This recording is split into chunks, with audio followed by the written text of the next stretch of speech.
Okay.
Hey, babe. Yeah.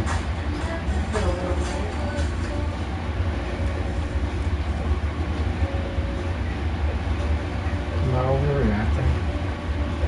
Are you overreacting? Democratically?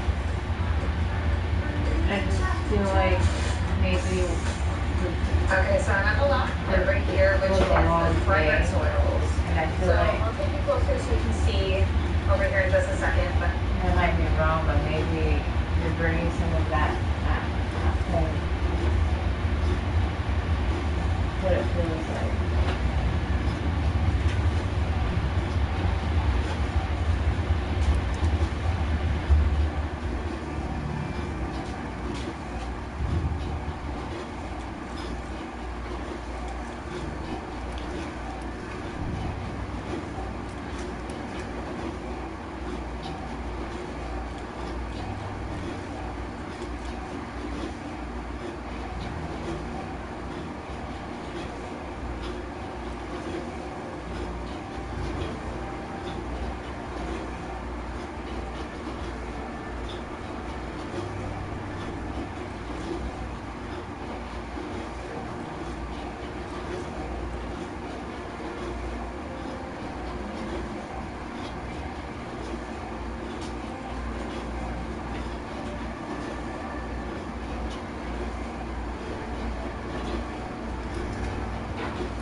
I'm just getting all the scents placed. And you know what? Now that I'm thinking about it, I'm wondering if I want to almost divide this so that everybody can reach everything. So how the ends of the tables are the gloves. And the Sharpies, the highlighters, the perfume sticks. And then now I want to do, we have 2 sets of all the fragrances that I'm putting on the table. So putting on Love Spell, Warm Vanilla, Santal Beach, Lychee Blush. We got Sea Salt Orchid, Sandalwood, and Sweet Pea. So I actually have 7 scents today at this workshop. And I am putting the second set over here.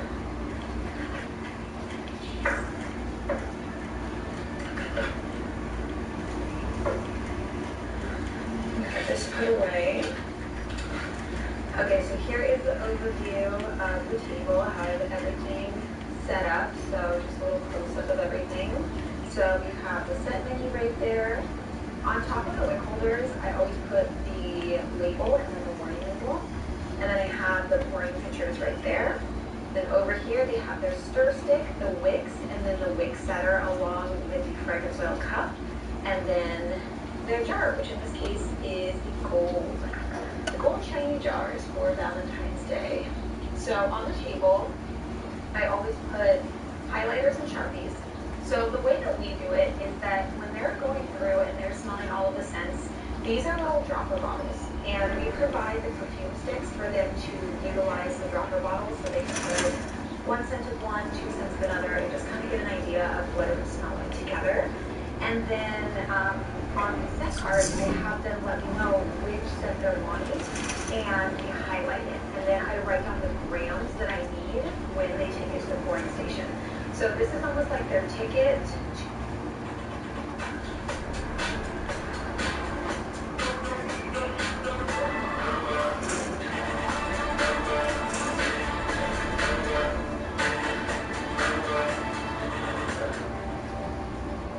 You know, I've always found it strange. People really want to save money, but are so willing to to be cool and disciplined. I want to be a prince. You don't need to throw your money away. All you need is your phone. No, go to Geico, get a quote, and you can save $900 with your phone. Look at that, it's ringing. What? What are you doing, mate? I'm going in. It feels good to save some coin. It feels good to Geico. To getting their shop house full of furniture. So what they do is they take it over to the pouring station over here, they hand it to me, and then I hand them the fragrance roll once I measure it all. So over here is the pouring station. So in the past we have for these inside of different bottles that look nicer, but honestly, if you look at this space, I mean, it's super crafty. It's like, you know, the owners here are like, you're gonna get dirty and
I was just thinking something, but maybe I should get it.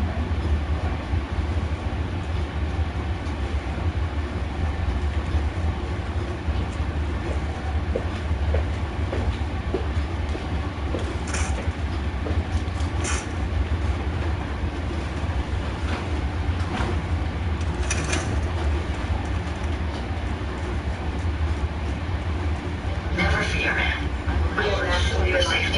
Nobody really cares about what the bottles look like. It's not like our first event where we wanted everything to really be on brand and look, you know, really specific. But when it comes to this, I mean, it doesn't really matter too much. You know, he really pays attention to it. So let me just go over here so you can see what this looks like. So this is my little bar section over here. I have, it's funny because Chris will use that one, I'll use this one, but again, it's just me today. So depending on what they're wanting, I'll grab the bottles, mix it for them, and then hand it back to them. They'll just go sit on the table over there. But it is very much nighttime outside. It is just shy of 5:30, class starts at 6.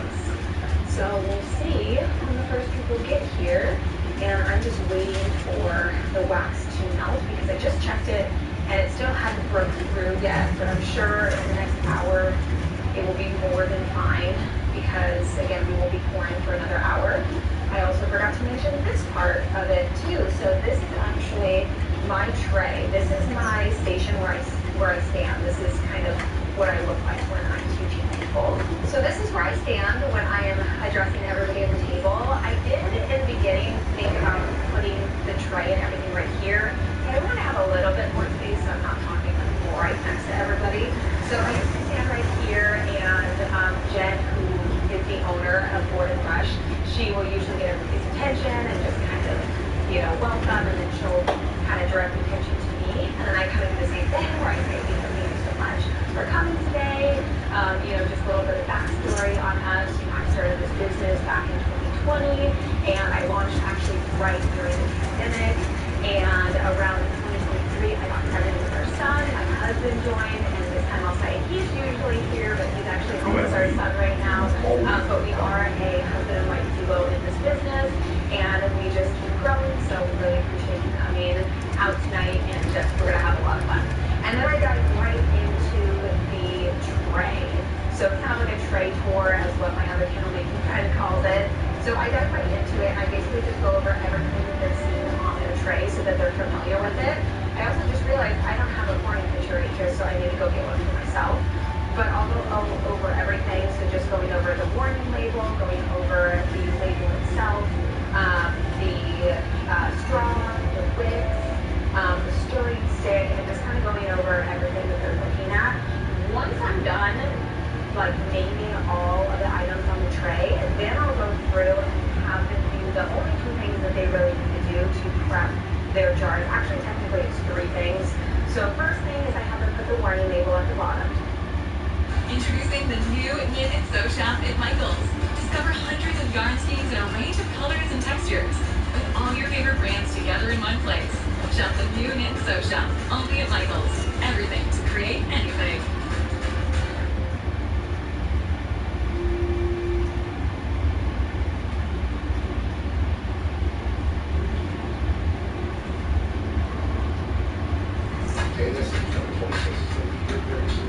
You're gonna drag that thing down. And then I have them adhere the wicks to the bottom. Now what Chris did on the jars is he actually put dots at the bottom of the jar so that they have a little bit better idea of where they should be sticking it down in the jar. Just kind of giving them a guideline. So we have everything on here, and these straws are actually really nice. It gives them about an inch to hold it.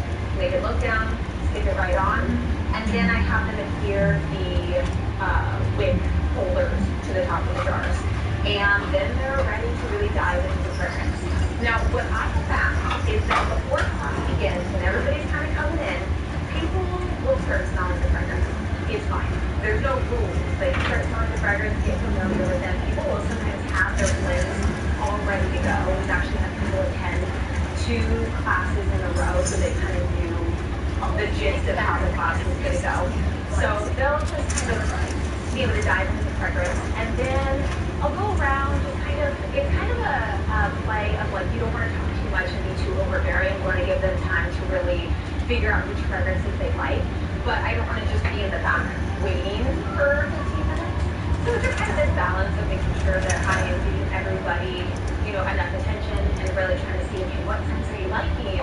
You know, what is the ratio that you want to do? That's really what it is. Once they know which scents they want to do, then I figure out, okay, what's the ratio of fragrances that they're wanting. Some people want just 50-50, some people want 25-25-50, some people want, you know, 4 or 5 different scents, and we kind of do the calculations from there. But really it's just taking, for us, it's 22 grams of fragrance, so it's taking that number, and then it's figuring out, okay, what's the percentage of that number for each of the fragrance. And then I write down on the paper the grams. That way, when they bring me the paper up here, I'm not trying to do the calculations in my head. It's just to make it really quick and easy so that I'm able to give them their fragrance oil as soon as possible. And that can be really helpful if you're running a class of like 15 or more people, even 10 or more people, just to kind of keep things going. But again, tonight's going to be our smallest class, but it's going to be more intimate and fun, and it's always going to be fun. So once that is all said, once everybody has their fragrance oil, I do everything to make sure that nobody's left out. So I want to make sure that everybody has their scent cards chosen, so they know what scents they want. I've written my notes on there, and then from there, I usually do it by table, but tonight I'll just have everybody come up, and I'll say, bring your shot cup, your shot glass, like a little plastic shot glass, and bring it on up here with your scent card. They hand me their scent card, and I do their blend for them, and then I bring it back, I give it back to them and tell them to bring it back to their table. So once everybody has chosen their scent, now it's time for them to pick a name for their fragrance. So during this time that everybody's kind of waiting for their fragrance oil, some people are choosing their scent name already, but I just let them know, okay, so you want to make sure that you're clean on your label before we pour the candle. So they have their label, they have a Sharpie, and they can name it whatever they want. And then I give them the advice of laying down their candle and trying to have it So 2 wicks are a little different than a single wick. The 2 wicks, you kind of want to make sure that when it's, you know, perpendicular to it, it just looks nicer when it's burning. So I just give them that advice there. So they're able to just lay it down and then put the label over it. And I actually use the removable matte labels from Online Labels, and it just makes it easy in case it's crooked or whatever. They just want to make sure that they peel it right off and put it back on again. So once everybody has their jars labeled, they have their fragrance, then it's ready for me to go through and collect everybody's pouring pictures. And then I start filling everything up, and then as soon as I bring it over to them, I just let them know, okay, it's pouring your fragrance oil right when you get your wax. Stir for about a minute, and then you can go ahead and pour, and then it's all done. And then everybody is excited, all the nice scent is in the air. And then for here, actually, what we usually do is about like a 5 to 10 minute rest between the activities, and then everybody is ready to move on to another table. There's actually 3 tables in front of me in this long line right here, and people will move to a completely different table. So that's actually the benefit of having a smaller group in the setting that I'm in, is that we don't have to move the candles to be out of the way for the woodworking part. However, in the past, when we have had about 13 guests in here, we have had to move the candles, but it wasn't a big deal at all. We just moved them carefully, just moved them all to this side of the table. And then once everybody is over in the woodworking part, then we usually just start cleaning up as much as we can. But we wait until the candles are completely solidified, or for the most part solidified. And then we trim the wicks, get them into boxes. And then what I have found, instead of having to ask people whose candle is what I do is I recreate their name of the candle on another label, and then I stick that label on the thank you bag. So that is the whole process and how we figured out how to do things. Tonight's going to be a lot of fun. We're going to create some giveaways for our little mini candles to get a giveaway. But I set up on about 20 minutes before the event. I should probably unlock that door and really get prepared.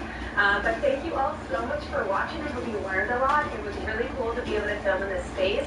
And honestly, this space would be a dream for candle making. Like an absolute dream to have a studio of this size. Oh my gosh, such a dream. One day, right? But with that, I will see you in the next one. You've poured countless hours into perfecting your candles, and you have fragrances that your customers can't get enough of. Now, take those same winning scents and offer them in lotion.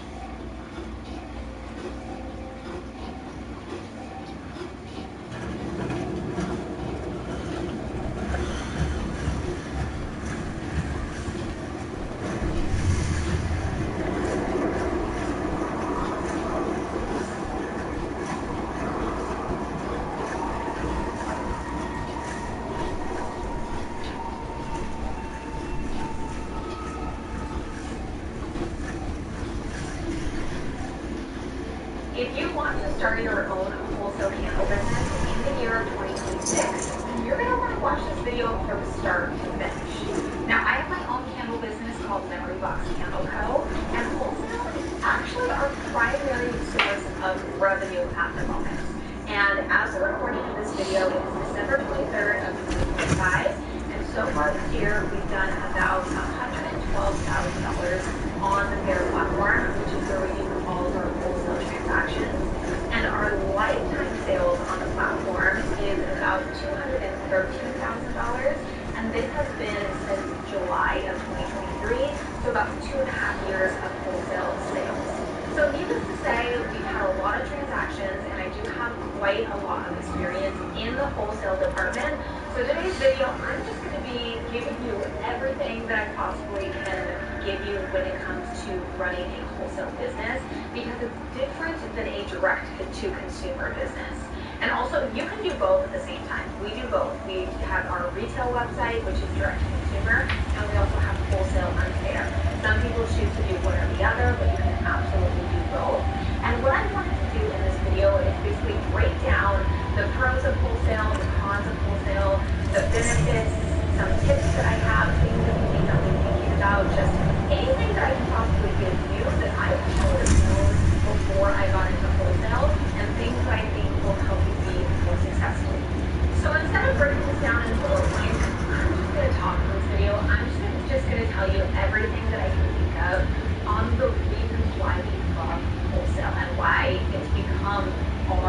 maybe a stream of income, and then I will go into the things that we don't love as much about wholesale.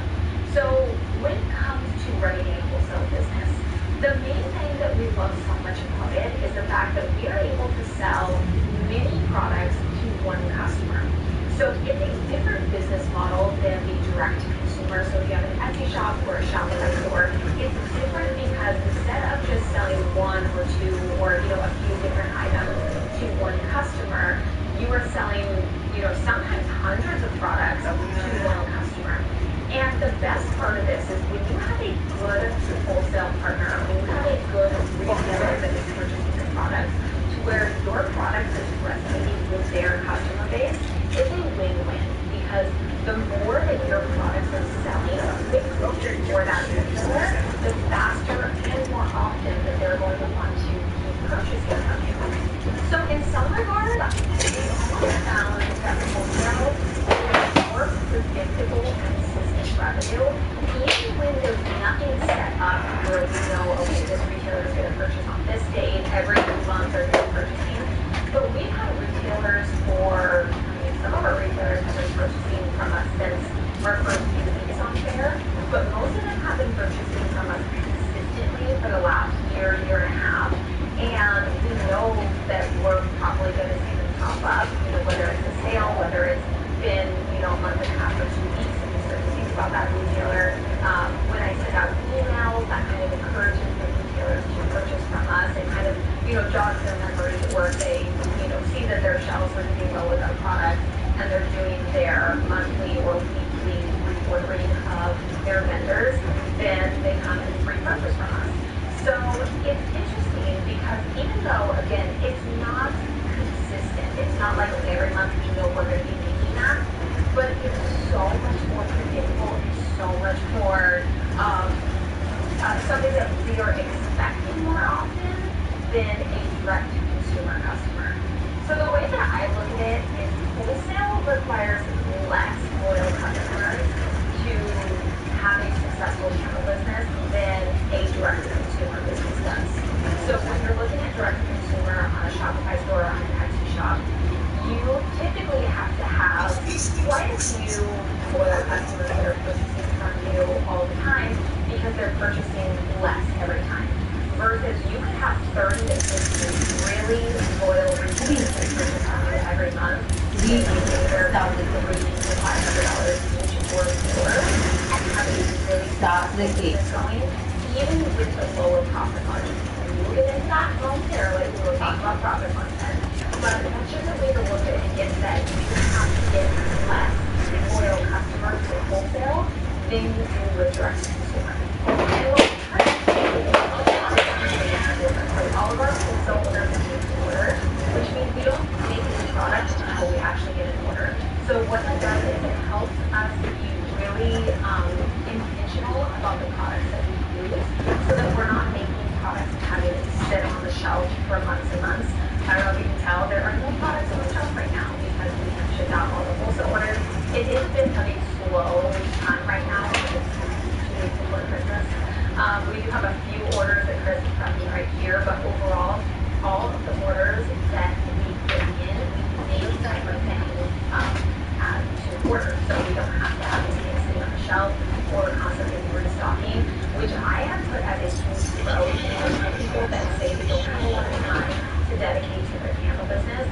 I actually think that getting started with wholesale on a smaller scale to where, let's say a few times a month you get a nice wholesale order, you have, let's say, 2-week time frame to get that order made and shipped. It feels way more relaxing than feeling like you have to keep up on stock, make sure that you have all these different things in stock for direct-to-consumer customers. Now, I will say, we also do need to order for direct-to-consumer as well, so that's always an option. But it's pretty difficult for people to make products and have it available for sale for direct-to-consumer and do made-to-order for wholesale unless you get to a scale with wholesale where you are just stocking every cent and every size, knowing that it's going to be selling before you know it, which is a huge dream of ours, and we can't wait to get to that time where we are able to have employees, a warehouse, and have that demand where we know that these products are going to be selling to where we can get upfront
challenging to scale wholesale because you have to have the cash flow, the capital in order to throw into these materials that you need to purchase to complete these orders.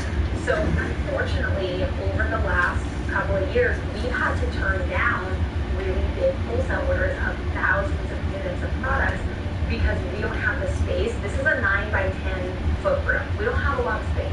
We don't have a lot of space to make the products. We have a limited amount of products that we can make at one time. We only have one Digivoil for each of the waxes that we have. We only have a certain amount of money that we can put towards materials because we gotta live.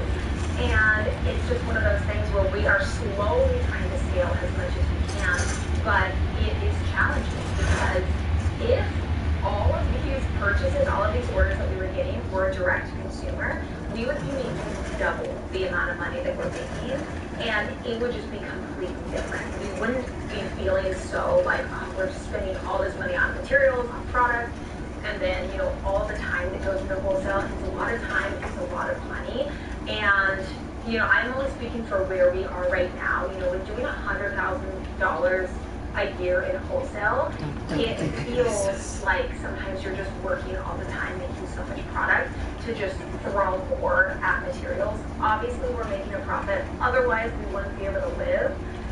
But it definitely is challenging to get that balance between, okay, what are we spending on products?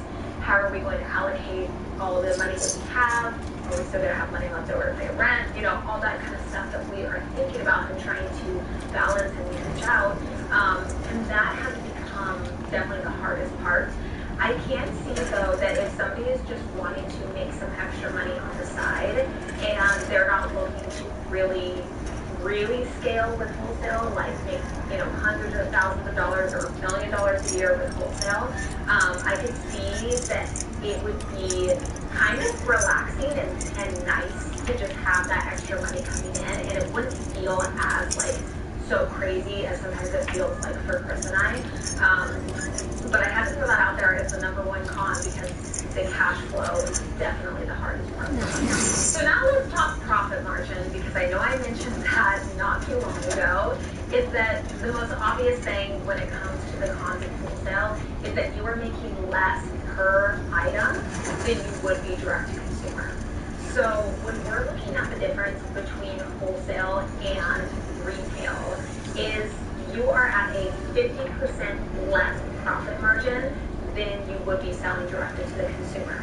So if you have, let's say your cost of goods is $5 for a candle, and you sell it for $20 on your website. So when a customer buys from you, they give you $20, and you only spent $5 making it, so you get $15. Obviously, this is very simplified.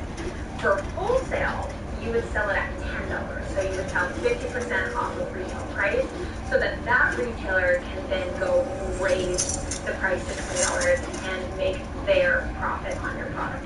So again, that's the incentive there, is that they are making a profit by purchasing your item for less in order to make that profit. Now, the stipulation there is that wholesale, again, they have to purchase a certain amount in order to make that transaction worth it for you, because they're ordering so much more than just purchasing 1 or 2 products at a time. So I just looked over at my notes because I'm like, what is another con that I wrote down? But it really is the overarching picture of it's a lot of time, it's a lot of money invested into it, and for less money. So I know a lot of people are like, what's the point of it? But it really is one of those things that can grow and become so great if you are at a really good, you know, momentum and you're really scaling up. It does make a lot of sense, especially if you can buy things in bulk. I mean, we would love to be able to order thousands of wax in jars and really get our price point down on everything to get as much profit as possible for every wholesale transaction. But it's just one of those things that is working for us right now. Yes, it's challenging. It is really challenging. And what I want to do is I want to give you some tips, because I hope that I didn't, you know, I hope in the cons that I didn't completely turn you away. Because again, this is coming from somebody who is at a place where we are really scaling and doing really well with wholesale, but we're kind of at that bottleneck right now to where we need more space and we need more cash flow, and we're working on it. but we're at that kind of limbo stage right here. Whereas, if we were doing, anywhere from $25,000 to $50,000 a year, that felt a lot more, a lot less chaotic, a lot more doable, a lot less, like we're just spending everything possible on materials. But when you start to scale, it can feel that way because you're just wanting to purchase more and more of every item. You try to bring down that cost per item and really try to purchase everything in bulk. But when it comes to some tips that I have for you, again, this is just my experience being on there, is that if you are wanting to do wholesale, what a lot of retailers are looking for is variety. Because if they like your branding, it's more likely that they'll want to purchase a few different types of the products that you have. So different size candles, if you have like room sprays or perfume or soap or wax melts, hand soap, hand lotion, just things that would kind of all go together. It's something to think about is if you even start roll up cents, let's say you have 50 cents, if you have more of a variety of different SKUs and products available, it would be more likely for that retailer to want to purchase wholesale from you because there's more of a variety of different scents that will go together. And if they are looking for a specific kind of branding, or if they're wanting to fill their shop with something that looks really cohesive, because a lot of our retailers are really wanting that cohesiveness between their products, is something to think about to really have a cohesive brand of different products that really work well together, but fit into that kind of decor and that body kind of category. Because if you have a fair shop, but you only have one candle size, and you only have, let's say, 10 to 15 cents, your fair shop is going to look pretty bare. It's not going to give the retailer a lot to look at, versus if you have different product types and you really fill up your fair shop, it's going to give the retailer more of a reason to purchase from you because they know that if they're just trying out a candle and it works out, and the way that it looks, then they'll continue to buy it. So they can add or the body lotion or the wax melt or the room spray or the other candle sizes or whatever it is. It gives them more of an incentive to purchase from you because they know that they'll get that variety. Much like a D2C business, I always recommend to have your ideal customer in mind whenever you are doing anything for your business because you want to make sure that your product photography, your branding, the scents that you choose, everything is being geared towards your ideal customer. You can think about this very similarly to wholesale as well. You have to think about what are the perfect retailers that my brand would go perfectly with. So if you're out there on Instagram and you're trying to find different boutiques or retailers or gift shops or home decor stores or whatever it is, don't just reach out to anybody and everybody that you can find just because it's a boutique and you're like, okay, candles, boutique, it's going to go together. Really think about your branding, and you can think about the retailer as being your ideal customer, but think about it more as who would shop at their store, and with those customers, those D2C customers, would they like my product? Is my branding going to fit well with this retailer and with their customers like my product? Because when you are reaching out to these wholesalers and you're doing wholesale outreach, your biggest way to sell your product is to let them know that you are going to fit well in their shop and you are going to make them money. Because ultimately that is what they want. You can tell them that they're shopping too and all that kind of stuff, but really, they're looking at money. Like they're in business, they're wanting to make money.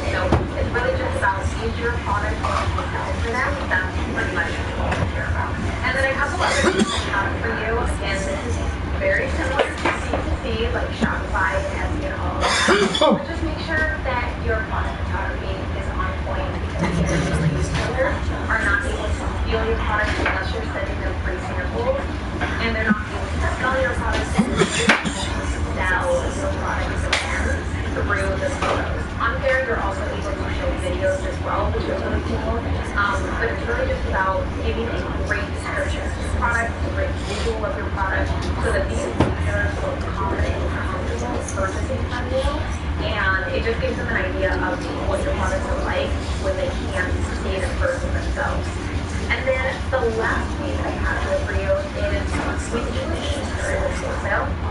it's absolutely okay and probably best for you to start small than trying to just reach out to anybody and everybody and grow as fast as you can. I would recommend you just look in your local area and contact those stores first. So whether it's a gift shop or a boutique or whatever it is, contact them first because there's a higher likelihood of them wanting to carry your products because number one, they won't have to pay for shipping, and number two, they're going to feel more connected with you because you're a local maker. Much like we do with Urban, the direct-to-consumer customers are already going to feel that connection to you. But when it comes to a retailer, being able to go in and talk to the owner or send them free products when they know that they're probably busy, let them know you're a local maker, they're going to get. So needless to say, we.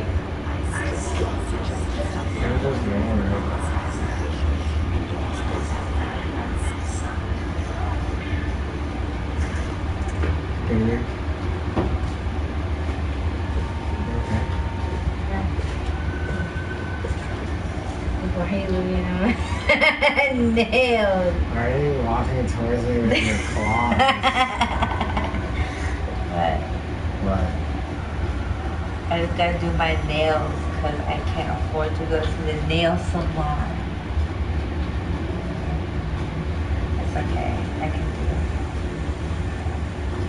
it. Looks professional.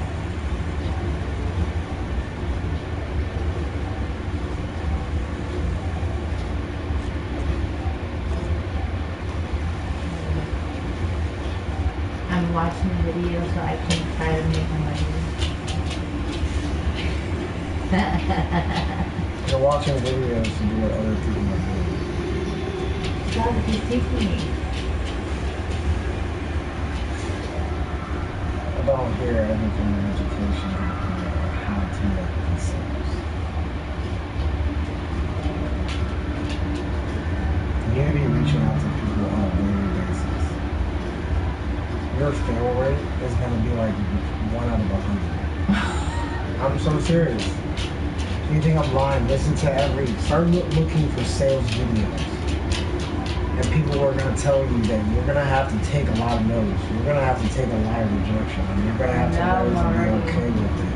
I'm already having to learn to be okay with it. And so if you're going to get aggressive with it, you need to be reaching out to like 5, 10 different people and hope that one every 3 days actually responds. So, yeah. So tomorrow, well, I'm gonna make a list actually. Cause you know how Yomi's gonna include flowers for us.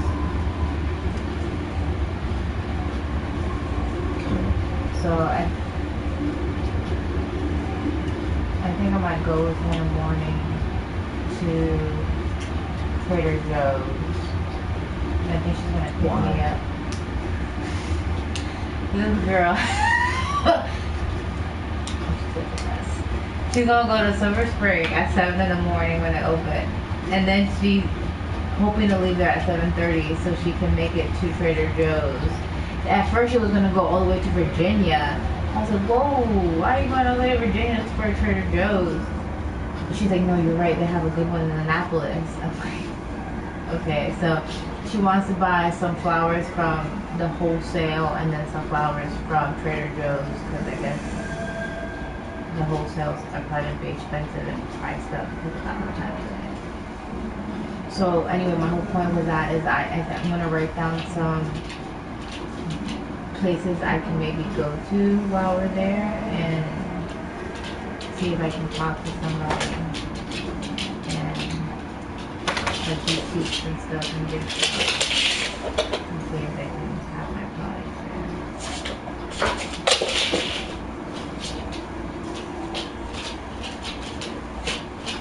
I mean, it's not just places to sell your cannabis, it's companies that are looking for something to like buy and make.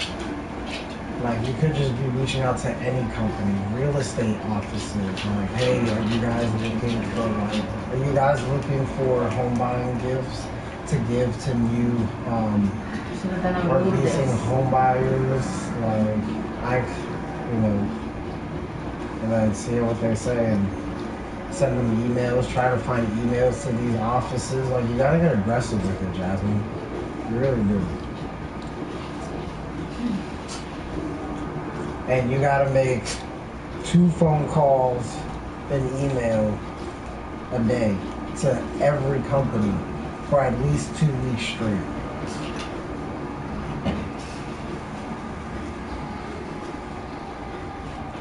That's what it's like in car sales. And that's kind of what you're looking at, because you're selling less than car sales. Like, if you went into car sales, Damn, I right. promise you would be making more right now. Yeah, I probably would. And if that seems too obsessive at first, then 2 phone calls, a voicemail, and an email. Monday, Wednesday, and Friday, and then the next week, you do the same thing every single day. And you don't give up on this one business for 2 weeks. Go to bed. That's not yours. Go to bed. No, you don't get love. Now. 3. No, wait. Athena, to bed. 3. 4.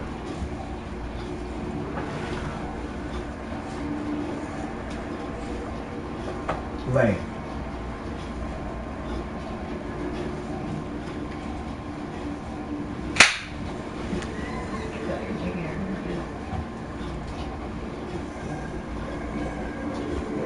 Thank you.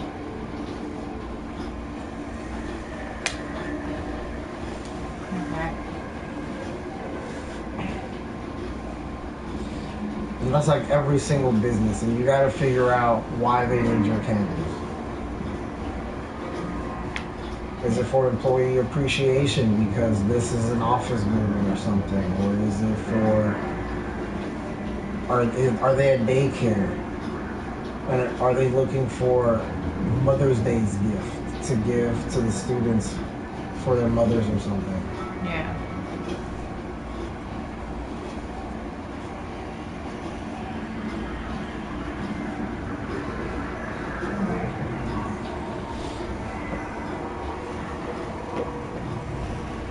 I'm already like harassing that fucking coffee shop. I feel bad, but I shouldn't because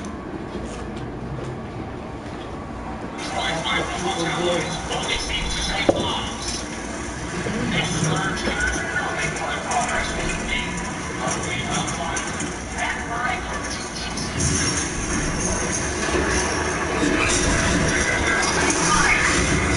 Okay?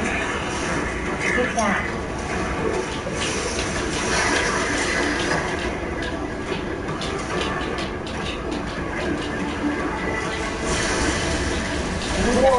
Every time she licks herself, she has to go to the bathroom. Sit.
I think she peed.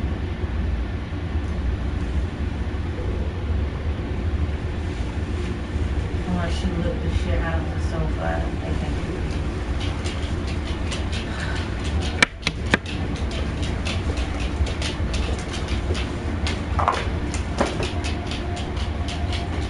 Right?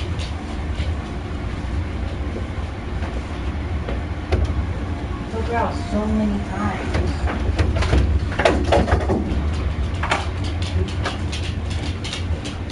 I bought soap.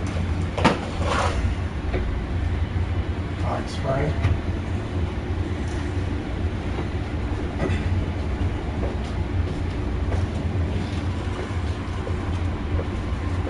Should I have to this? Yeah, what is in there?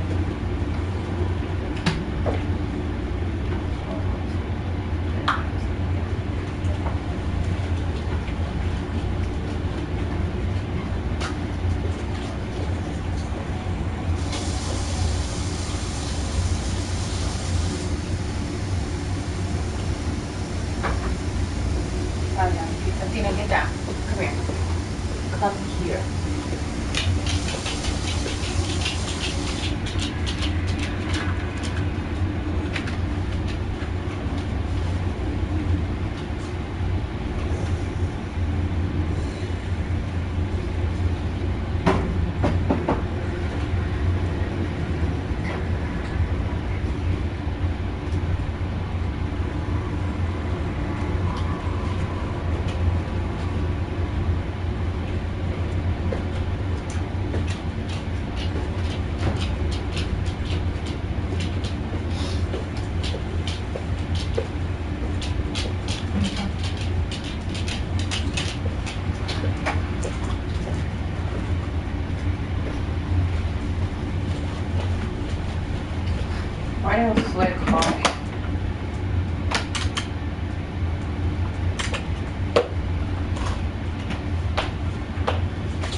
threw up twice or something.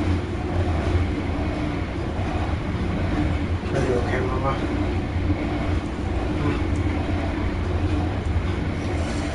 Possibly not.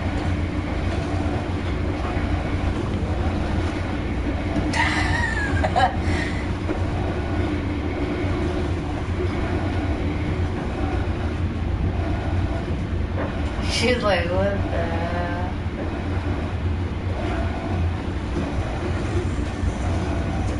Why are your armpits so warm?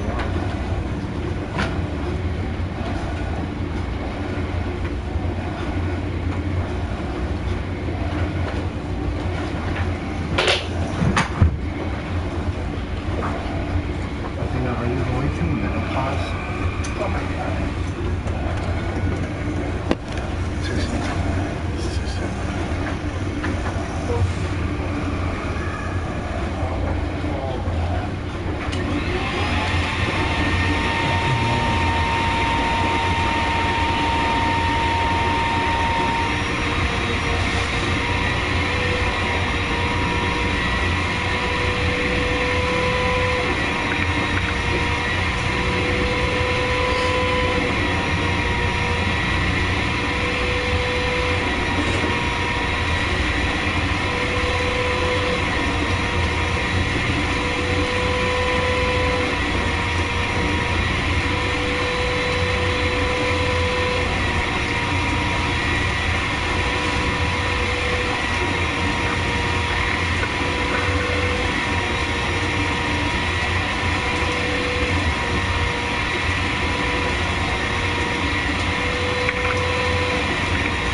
The sound goes down. Should I pause it? Yeah.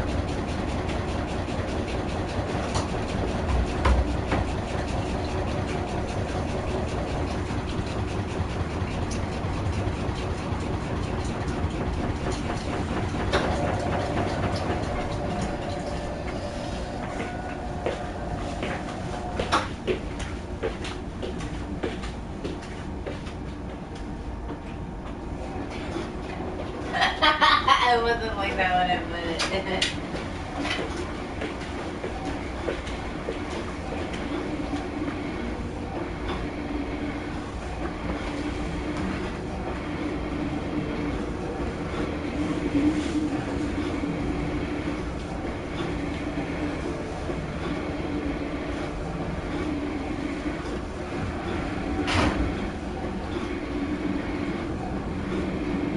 Alright, so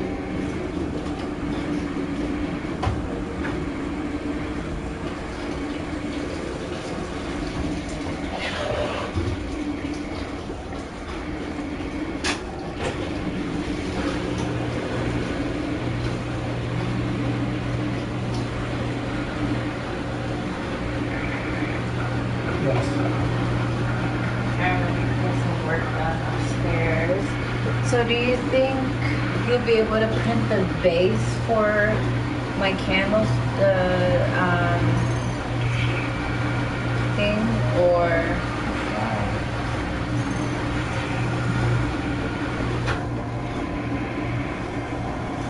I just want to know if I should use it for Saturday.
It's not really known for it, though, so.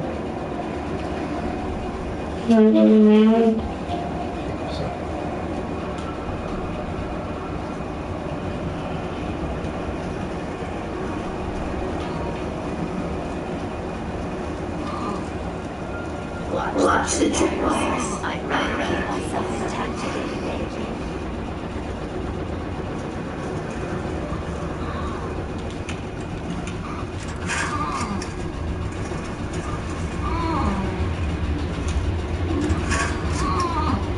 Yes, Koso, what is it? You want to come up, Koso, but there's not a whole lot of. Come here, Koso. Come on. Up.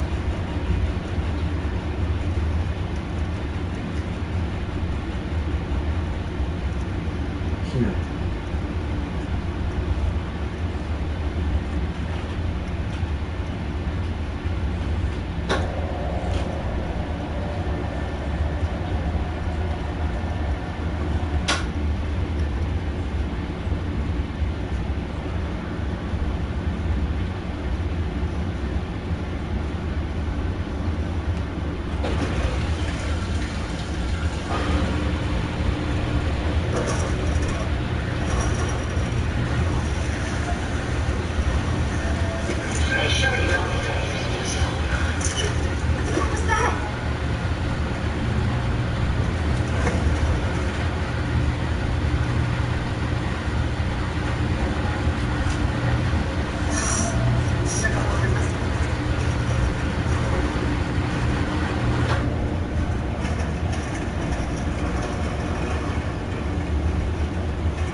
will be able to do this.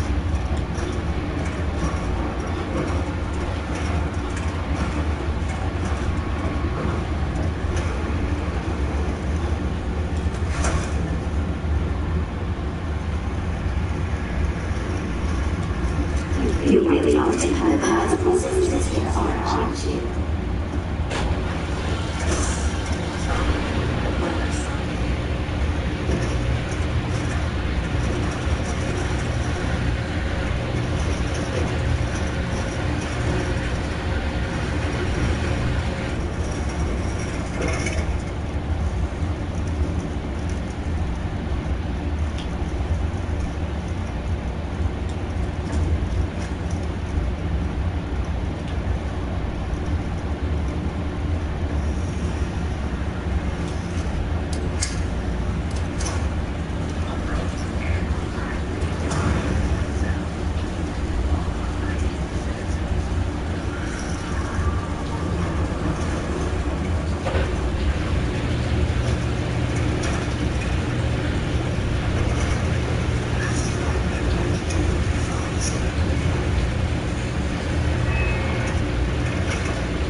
Heads up.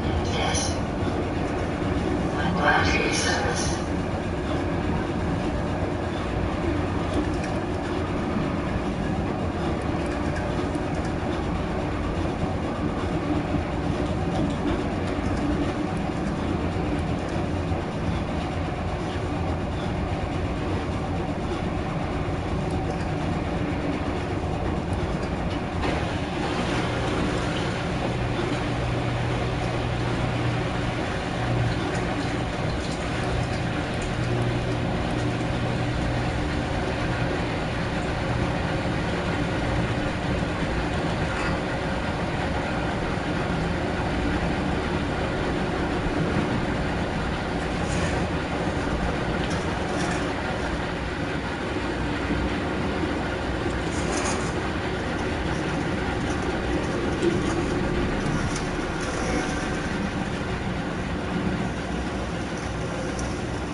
city experience with you. I estimate a 67% chance that I could get out of here. Non-optimal. An increased estimate could have an impact on the odds.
This is the one that I find. I didn't even put it right. It's on its way.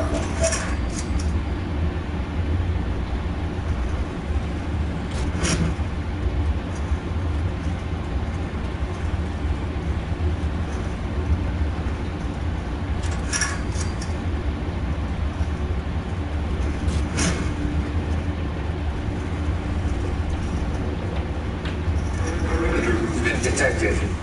Possible stealth unit AO.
Heads up.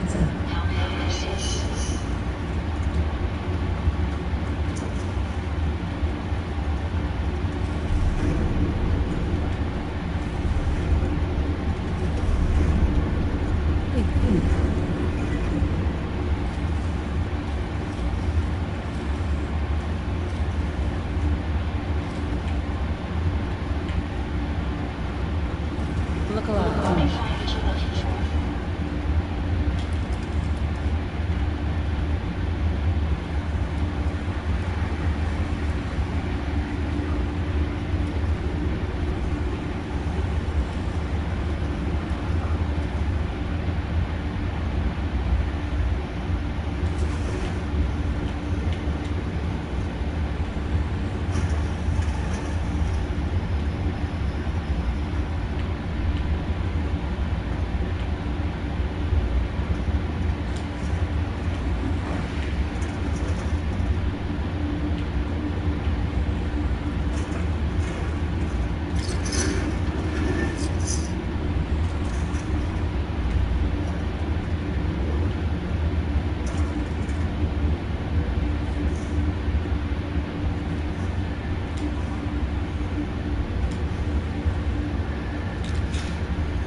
strong. Look alive.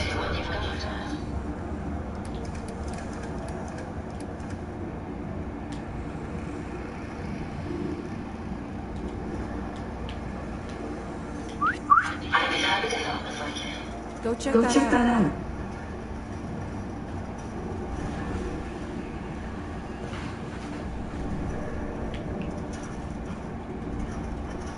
This one seems to be a bit tricky, and I'll do my best. Maybe if I try this. No, that's not it. Let me try something else. There we are. Unlocked as requested.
I refuse to cooperate until you provide a body that meets my standards.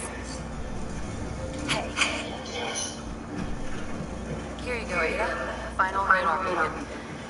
I'll need that head back when you're done. Of course. Shouldn't take but a moment. There you go. Still in one piece. I'm not sure why you want the head back. All we needed was its radar beacon. Besides, robo-brains are notorious for being, well, a real pain in the neck.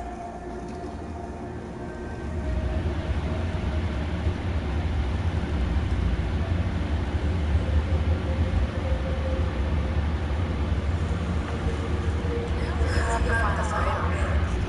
You'll have to track down Dennis this station. I certainly hope so. I've already started the calculations while we've been having this conversation. That still doesn't explain why you need that head back.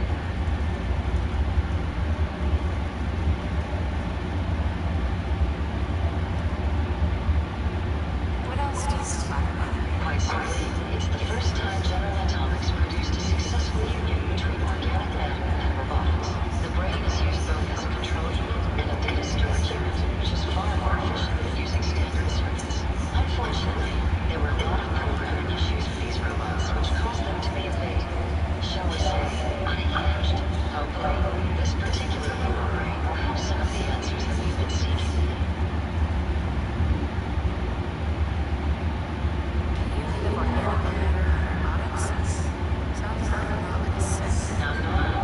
The robo brain was built with a very different design philosophy in mind. General Atomics' intent was to use the human brain to augment the robot's functions, primarily to accelerate the decision-making process. Free from individuality was never intended.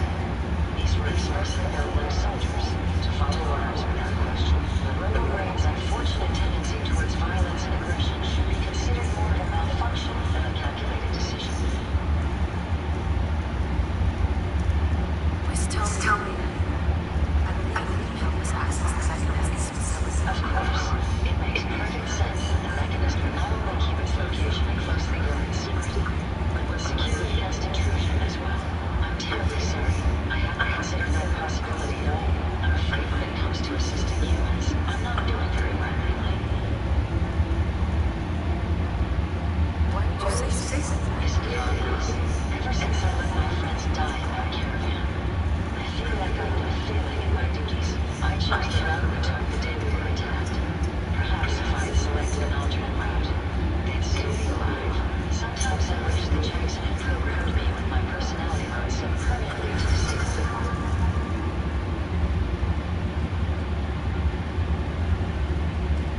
Personality mindsets in such a way. You're right. All early memories I've experienced being Ada would be lost if my personality mode was shut down. I can't afford to lose them. I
Interesting. This model you selected for me isn't quite what I had envisioned, but it will have its own place. What kind of a body to expect?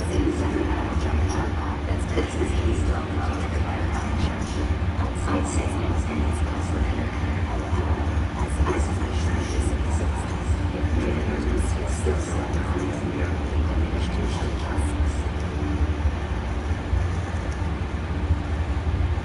So sorry, Your Highness. The royal tailor is very ill and unexpected task to me instead.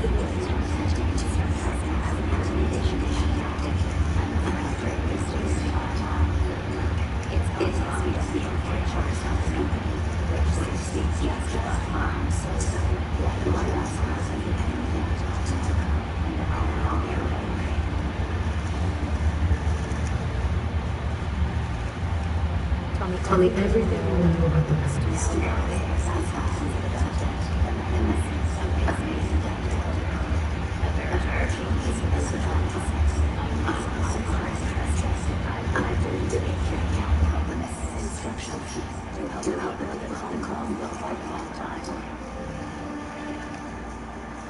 Helping the people come. You?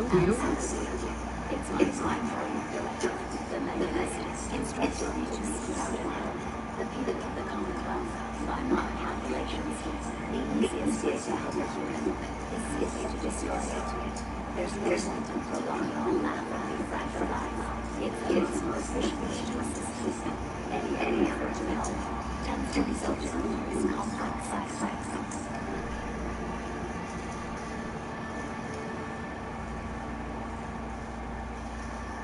The Mechanist gave these instructions to kill people? Not exactly. The specific instruction was to help people. I interpreted the most efficient way to perform my duties. Assisting a human to the best of my abilities only affords a 25% survival rate. That means there's a 75% chance that despite my efforts, the human I'm assisting will die from something beyond my control. Therefore, it's best to hasten the human's death and put them out of their likely chance of misery. Then into my limited time, it's actually quite elementary. But given the moment yet, I suppose I should be surprised you don't understand. Can we stop the petty bickering and just get to the part where you tell me how to access this facility? I promise to answer your questions. And unlike humans, I don't have the capacity to lie. It's rather sincerely individually entry to the Mechanist facility. You're going to need to identify your robots with an MSAT modification. I'll upload the plans to your employee device. There, I've fulfilled my portion of our agreement. Perhaps I'll remain here for a while and see how things reside between yourself and the Mechanist. Purely for my own amusement, of course. I suspect you'll have quite a tale to tell once you return. But then again, I'd be surprised if you ever return at all.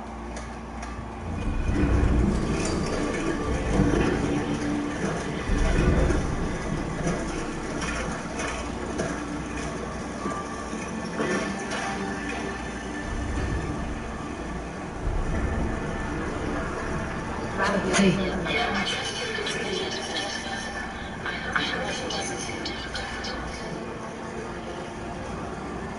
chance these robots could be misinterpreters? Yes, I've considered the possibility.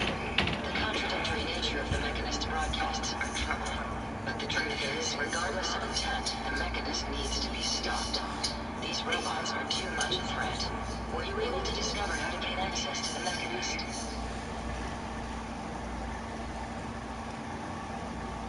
I need to outfit a robot with something called an MSAT. Jezebel gave me the plans. A custom modification that acts as a key to the Mechanist facility. Very smart. In fact, chances are high the MSAT may be required for multiple access points, like a robot identification card. As for my task, I was able to decrypt the signal with the final radar beacon. The source is coming from a Roku sales and service center, most likely a front for a larger operation. It's time to take the offensive. Have you formulated a plan? Could you have any ideas? I am on my ass. I wish to see the Mechanist endure the same fate as my friends, but I know this to be due to my personality subroutine. When I compartmentalize, I want to know reason and motive before passing judgment. This is why I leave the decision to you. Now, if you're ready, I believe you have an MSAT to install.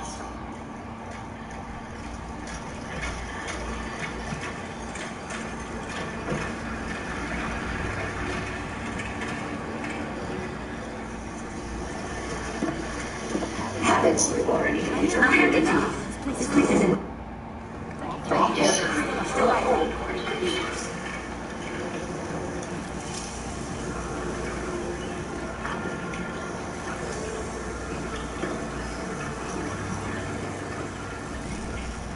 So where's the office? What do you need to get a deal with friends?